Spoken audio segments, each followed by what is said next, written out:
Hello friends, नमस्कार मेरा सभी को। मैं शिवानी आपके सामने अपनी सेकंड पोएम लेके आई हूँ और उम्मीद करती हूँ कि जैसे आप लोगों ने मेरी पहली पोएम को प्यार दिया, जितना प्यार दिया उतना ही प्यार आप मेरी सेकंड पोएम को भी देंगे, जिससे मैं आगे भी आपके सामने अपनी पोएम लेके आती रहूँगी। तो जो मेरी दूसरी पोएम का टाइटल है यह है खामोशी। तो बेसिकली देखिए, खामोशी मैंने इसलिए ये पोएम लिखी है क्योंकि एक लड़की है, मैं उसका नाम नहीं लूँगी। तो उस लड़की को मैं देखती थी, वो हमेशा खामोश रहती थी। तो शायद मुझे ऐसा लगा कि उसके अंदर कोई चीज़ें हैं, कुछ जज्बात हैं जो वो लोगों के साथ शेयर नहीं कर पा रही है। तो इसलिए मैंने ये पोएम लिखी है। तो उम्मीद करती हूँ कि आपको मेरी ये पोएम पसंद आएगी। तो लेट्स स्टार्ट।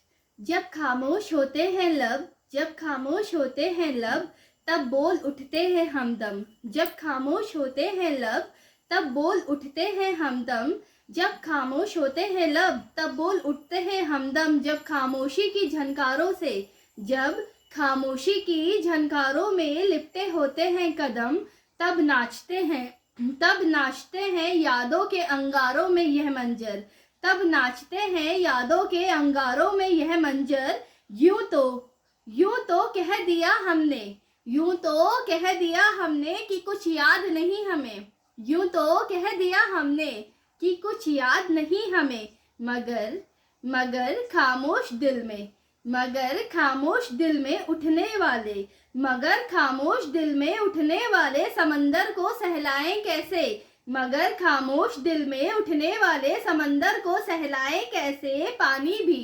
पानी भी अपनी उछाल में, पानी भी अपनी उछाल में आज़ादी मांगता है। पानी भी अपनी उछाल में आज़ादी मांगता है, लेकिन हम आज़ादी के ख्याल को उठाएं कैसे। लेकिन हम आज़ादी के ख्याल को उठाएं कैसे। खामोश हुई हवाओं को हम समझाएं कैसे। दिल में उठते तूफान को खामोश हम कराएं कैसे। दिल में उठते तूफान को खामोश हम कराएं कैसे। खामोश है लब किस लिए, खामोश है लब किस लिए, यह बताए कैसे। अब तुम ही आकर थाम लो, अब तुम ही आकर थाम लो, किसी और पे हक जताएं कैसे। अब तुम ही आकर थाम लो, किसी और पे हक जताएं कैसे। खामोश है हम किस लिए, खामोश है हम किस लिए, यह बताएं कैसे। खामोश है हम किस लिए, यह बताएं कैसे। Thank you so much. I hope कि आपको मेरी पोएम पसंद आई होगी। अगर पसंद आई है तो please like, share and subscribe my channel. Okay, thank you.